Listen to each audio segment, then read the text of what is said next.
तर इथे झालेली आहे नवीन पहाट आणि एका फ्रेश आणि पॉझिटिव्ह दिवसाची नवीन सुरुवात. तर आपला दिवस पॉझिटिव्ह होणं हे आपल्या उठण्यावरती अवलंबून असतं.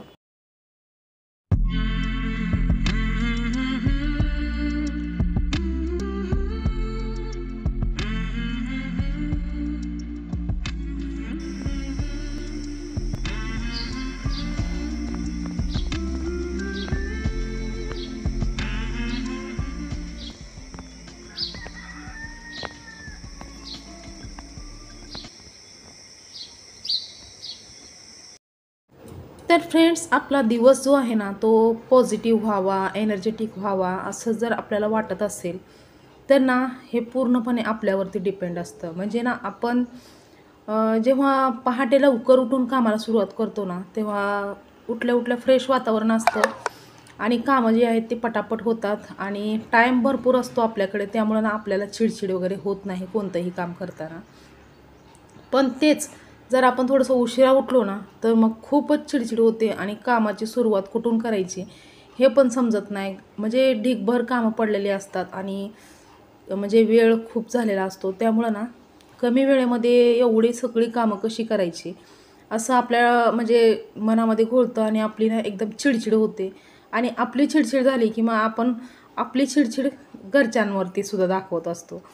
त्यामुळं आपला दिवस जो आहे तो पॉझिटिव्ह राहत नाही, निगेटिव्ह होऊन जातो. आणि हा अनुभव ना मी काल घेतला. असं तर ना मी रविवारी म्हणलं तर 5-5:30पर्यंत उठते पहाटे आणि इतर दिवशी म्हणलं तर मग 3:30लाच उठत असते मी पहाटेच्या. हे तर तुम्हाला माहितीच असेल. जे नवीन असतील सबस्क्रायबर वगैरे त्यांना माहिती नसेल. पण मी रोज वर्किंग डे असतो तेव्हा 3:30ला उठते आणि संडेच्या दिवशी 5:30 ते जास्तीत जास्त 6 वाजेपर्यंत उठते. पण कालचा जो संडे आहे ना, तर कालच्या संडेला मला खूपच उशीर झाला उठायला. जवळ-जवळ 7 वाजल्या मॉर्निंगच्या आणि 7 वाजता उठून ना ढीगभर कामं डोळ्यापुढे बसलेली. म्हणजे नाश्ता बनवायचा होता, झाडू मारायचं, लादी पुसायचं, हे सगळी कामं, कपडे धुवायचं हे याला खूप म्हणजे उशीर झाला ही सगळी कामं करायला आणि ना पूर्ण दिवस जो आहे तो माझा कामामध्येच गेला. त्यामुळे ना खूप चिडचिड झाली माझी आणि काल उशीर झाला त्यामुळे ना मी ब्लॉगसुद्धा अपलोड केला नव्हता. कारण की म्हणजे वेळच नव्हता माझ्याकडे ब्लॉग शूट करायचा आणि अपलोड करायचा. त्यामुळं काल ब्लॉग आला नाही माझा. आणि ना काल उशिरा उठण्याचं खूप महत्त्वाचं कारण म्हणजे एक आहे त्यालासुद्धा.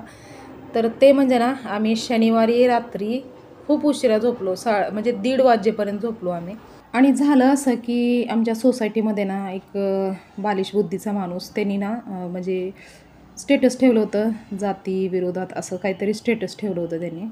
आणि ते स्टेटस एका भीमसैनिकाने बघितलं आणि त्यांनी सगळ्या सैनिकांना जमा केलं एकत्र. म्हणजे आजूबाजूचे जेवढे सोसायटी आहेत तेवढ्या सगळीकडून ना 10 ते 15 मिनटातच सगळीजणं जमा झाली आणि मग सगळ्यांनी मिळून ना त्या मूर्ख माणसाला माफी मागायला लावली आणि त्यांनी माफी मागितली. त्याची गलती त्यांनी मान्य केली आणि हे सगळं होईपर्यंत म्हणजे खूप उशीर झाला होता. आणि मला एक कळत नाही की काही माणसाला अशा खोडी करून काय भेटतं, काय मोठेपणा भेटतो काय माहिती नाही मला. म्हणजे महापुरुषांचा अपमान करणं किंवा काहीतरी कुठल्यातरी जातीवरून काहीतरी कमेंट करणं हे म्हणजे याच्यामध्ये काय मोठी डिग्री भेटल्यासारखं वाटतं की काय माहिती नाही मला. तर मला तर असं वाटतं की माणसाने ना माणसाचा जन्म आहे सगळ्यांचा आणि माणसाने ना आपलं जीवन कसं सुखमय होईल, आपली प्रगती कशी होईल याच्यावरती जास्ती लक्ष दिलं पाहिजे. ना की दुसऱ्यांना कमीपणा दाखवणं किंवा खालीपणा दाखवणं याच्यामध्ये टाईम वेस्ट घालवणं हे मला तर पटत नाही अजिबात. आणि अशा गोष्टी केल्यामुळं एकतर सगळ्यांसमोर माफी पण मागावी लागते आणि वरून पोलीस कंप्लेंट वगैरे जर झाली तर मग तर झालं पूर्ण आयुष्य खराब. अरे आपण एका माणसाच्या जन्माला आलो आहे आणि आपलं जीवन ना पुढं अजून किती दिवस आहे आणि किती क्षण आहे हे सुद्धा आपल्याला माहिती नसतं. एका पुढच्या मिनिटामध्ये आपलं जीवन राहील की नाही हे माहिती नसतं आपल्याला.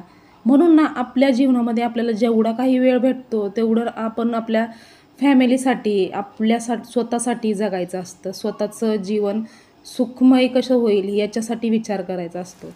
आणि काही जण कसं अशा गोष्टी करून म्हणजे आपल्या फॅमिलीलासुद्धा दुःख पोहोचवतात. म्हणजे आपल्या आई-वडिलांना काय वाटेल, आपल्या फॅमिलीमधल्या लोकांना काय वाटेल, जर आपण एवढ्या लोकांमध्ये माफी मागितली तर, आपला अपमान केला तर आपल्या फॅमिलीला किती दुःख वाटेल, हे सुद्धा लोकं विचार करत नाही आणि काय मोठेपणा दाखवायला जातात काय माहिती. आणि फालतूकमध्ये म्हणजे स्वतःचा पण टाईम वेस्ट करायचा आणि दुसऱ्याचा पण टाईम वेस्ट करायचा, असं काही लोकांचं चाललेलं असतं. तर असू द्या, आता ते जाऊ द्या विषय. तो ॲक्च्युली सांगायचं नव्हतं तुम्हाला, पण सांगितलं, छोट्याशा शॉर्टकटमध्ये सांगितलं तुम्हाला. तर फ्रेंड्स, आता इथे माझे किचनमधले जी कामं आहेत, ते किचनमधली कामं आवरून मी आली आहे इथे बेडरूममध्ये. तर बेडरूमची ना बेडशीट बेडची चेंज केली, कारण की अन्वी मॅडमने ना पूर्ण बेडशीटला, ते पिंकवाली बेडशीट आहे ना ते होती, आणि त्या पिंकवाल्या बेडशीटला पूर्ण ना काजळ लावलं होतं. अनुताईचं काजळ घेऊन पूर्ण बेडशीटवरती रंगवलं होतं, सोप्यावरती रंगवलं होतं, आणि खूप मेकअप केला होता सगळ्या बेडशीटचा, सोप्याचा. तर मी ते बेडशीट आता चेंज केली.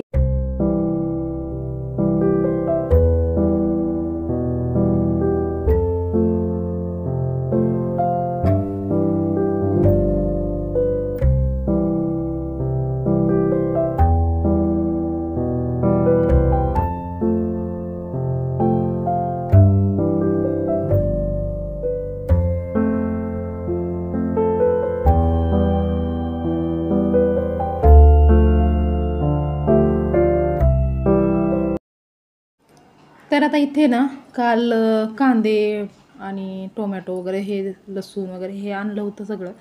तर आता मी हे जी कांद्याची जाळी आहे त्याला व्यवस्थित फडकून, म्हणजे त्यामधला जो काही कचरा होता, किती सारखं जरी स्वच्छ केलं नाही याला तरी कांद्याची आणि लसणाची खूप साली पडतात याच्यामध्ये सारखं. त्यामुळे ना ती जाळी खराब होते. तर आता इथे मला लादी पुसायचं काम बाकी आहे, आणि त्या अगोदर मी हे काम करून घेतलं. म्हणजे ना लादी पुसल्याच्या नंतर पुन्हा मग ही जर जाळी साफ करायला घेतली तर मग पुन्हा सगळा कचरा वगैरे पुन्हा पसरणार घरामध्ये.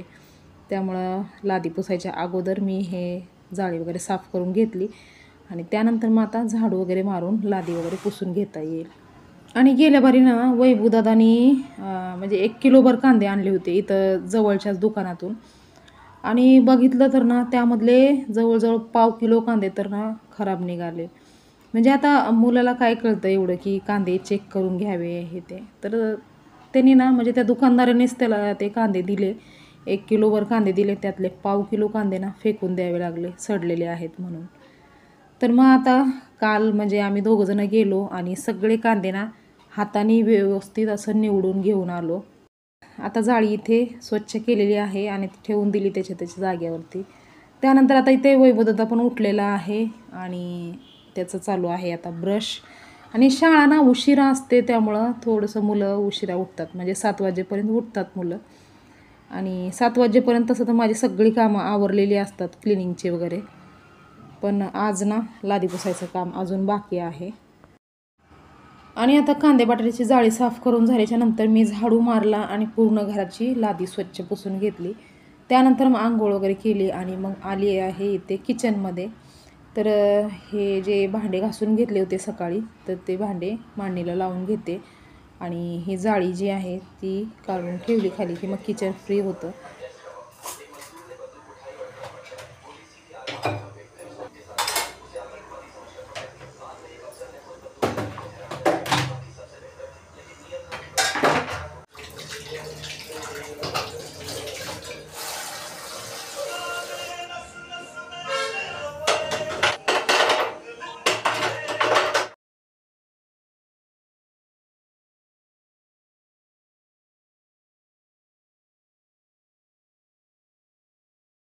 आणि आज ना नाश्त्याला सँडविच बनवायचे होते, त्यामुळं इथे मी म्हणजे टोमॅटो, कांदा आणि काकडी हे ना एकदम बारीक अशी कटिंग करून घेतले. आणि त्यानंतर इथे आंघोळीला पाणी ठेवलं आहे वैभवदादाला, आणि त्याचबरोबर सँडविच बनवण्यासाठी बटाटे पण उकडायला ठेवलेले आहेत. तर 2-3 बटाटे फक्त उकडते, जास्ती नाही. तर आता सँडविच बनवायला तर ना थोडासा उशीर लागेल, त्यामुळं मग मी ठरवलं की अगोदर थोडासा चहा आणि बिस्किट खावं. कारण की सकाळी ना काळा चहा पिला होता आणि काळा चहा पिला ना तर मला असं वाटतच नाही की मी चहा पिला आहे म्हणून. तर आता जेव्हा मी कडक अद्रकचा आणि दुधाचा चहा पिला की मग जरा वाटेल की बाबा चहा पिलं आहे असं, आणि म्हणजे फ्रेश वाटेल थोडंसं.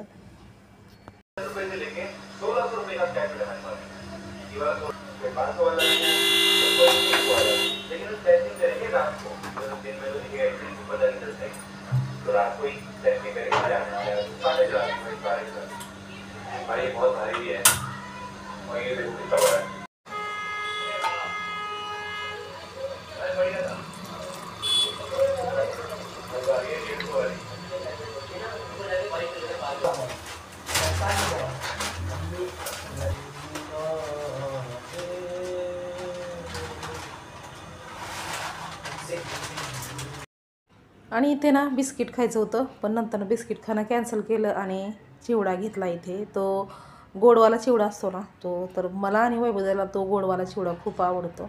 त्यामुळं आता इथे वैभवदादा पण ब्रश वगैरे करून बसला आहे. आंघोळीचा बाकी आहे, पण ब्रश केला आहे त्याने. तर त्याला पण चहा प्यायचा होता.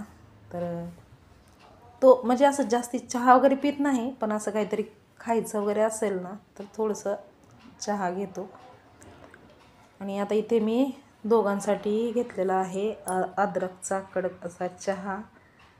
तर अगोदर आता पेटपूजा आणि नंतर ना मग काम दुसरं करायचं सगळं.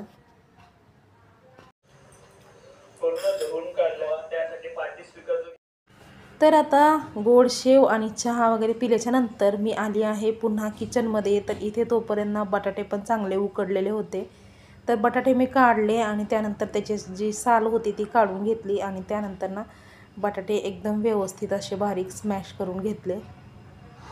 तर हे बघा, आणि त्याच्यामध्ये आता मी टाकले अर्धा चमचा धना पावडर, अर्धा चमचा जिरा पावडर, आणि त्यानंतर ना कांदा, टोमॅटो आणि काकडी जी काही होतं ते सगळं याच्यामध्ये मिक्स केलं आणि चवीपुरतं मीठ टाकलं. तर तो व्हिडिओ ना स्किप झाला माझ्याकडून त्यामुळं. आणि याच्यामध्ये ना आमचूर पावडर पण टाकलं ना तर खूप छान होतं, पण माझ्याकडे नव्हतं ते आमचूर पावडर, त्यामुळे मी टाकलं नाही. हे सगळं मिक्स करून मी एका साईडला ठेवून दिलं. आणि त्यानंतर आता इथे घेणार आहे मी ग्रीनवाली चटणी बनवायला घेतली. तर इथे मुठभर कोथिंबीर घेतली ग्रीनवाली चटणी बनवण्यासाठी, आणि त्याच्यामध्ये टाकल्या 5 ते 6 पाकळ्या लसणाच्या. त्यानंतर अद्रक टाकले, साधारणतः अर्धा इंचाची अद्रक होती. त्यानंतर चवीपुरतं मीठ टाकलं. आणि याच्यामध्ये ना मी मेन गोष्ट टाकायचीच विसरून गेले, म्हणजे मिरच्या टाकायचं विसरून गेले. तर डायरेक्टली मी हे कोथिंबीर वगैरे वाटायला सुरुवात केली, पण नंतर ना वाटत होतं काहीतरी मिस झालं आहे.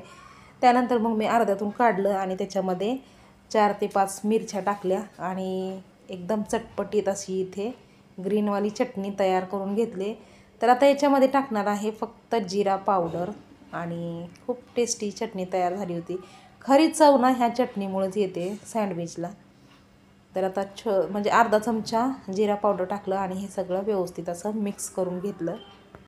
आणि त्यानंतर आता इथे मी 4 ब्रेडचे स्लाईस घेतलेले आहेत आणि याच्यावरती ना ग्रीन चटणी पसरवून असं लावून घेणार आहे. म्हणजे एका स्लाईसवरतीच फक्त ग्रीन चटणी लावायची आहे, कारण की चटणी ना थोडीशी चटपटीत तिखट झालेली आहे, त्यामुळं एकाच फक्त स्लाईसवरती ग्रीनवाली चटणी लावायची. आणि एका स्लाईसवरती ना टोमॅटो कॅचअप लावला तरी म्हणजे तिखट आणि गोड मिक्स होतं, त्यामुळं छान लागतं. तर आता इथे सगळ्या स्लाईसला ग्रीनवाली चटणी लावून झाल्याच्या नंतर मी आता हा तयार केलेला जो मसाला आहे तो मसाला ह्या स्लाईसवरती पसरवून घेणार आहे. आणि खूप म्हणजे टेस्टी झाला होता मसाला पण आणि ग्रीनवाली चटणी पण खूप. आणि त्यानंतर ना मी इथे चीजची जे स्लाईस आहे ती टाकून घेतली. तर 2 ब्रेडवरती ते टाकलं चीज, आणि 2 ब्रेडवरती चीज न टाकता ते तयार करणार आहे, कारण की ना अनुताईला पनीर, चीज हे आवडत नाही, बटर वगैरे हे सगळं आवडत नाही अनुताईला. त्यामुळे तिच्यासाठी 2 सिंपल सँडविच तयार केले आणि वैभवदादासाठी चीजवाले सँडविच इथे बनवून घेतलेले आहेत. तर आता हे सगळं ना आपल्याला शेकून घ्यायचं आहे, आणि म्हणजे असं कुरकुरीत असं हे सँडविच शेकले ना तर खूप छान लागतात, टेस्टी लागतात. आणि आता हे शेकण्यासाठी ना माझ्याकडे सँडविच मेकर नाही, त्यामुळं ना मी इथे घेतलेला आहे नॉनस्टिक तवा, आणि नॉनस्टिक तव्यावरती तेल टाकणार आहे थोडंसं. तर इथे ना बटर टाकायचं होतं मला, पण अनुताई खाणार नाही, त्यामुळं मग मी इथे तेल टाकून घेतलं. आणि त्यानंतर ना आपण जे तयार केलेले सँडविच आहेत ते याच्यावरती ठेवलेले आहेत तव्यावरती, आणि त्याच्यावरती एक ताट ठेवलं. त्याच्यावरती काहीतरी वजनदार वस्तू ठेवायची होती, तर मी इथे लोखंडी तवा ठेवला. खूप वजनदार तवा आहे हा, त्यामुळे इथे ठेवला. आणि शेकून घेतलं, तर एका बाजूने शेकणं चालू होतं, तर जी वरची बाजू आहे ना त्याच्यावरती मी तेल लावून घेतलं, कारण की आता याला पलटी करायचं आहे त्यामुळं. तर आता थोडंसं असं खरपूस म्हणजे भाजून झालं की लगेच मी ना याला पलटी करून घेतलं, आणि खूप कुरकुरीत आणि टेस्टी असे सँडविच तयार झाले होते.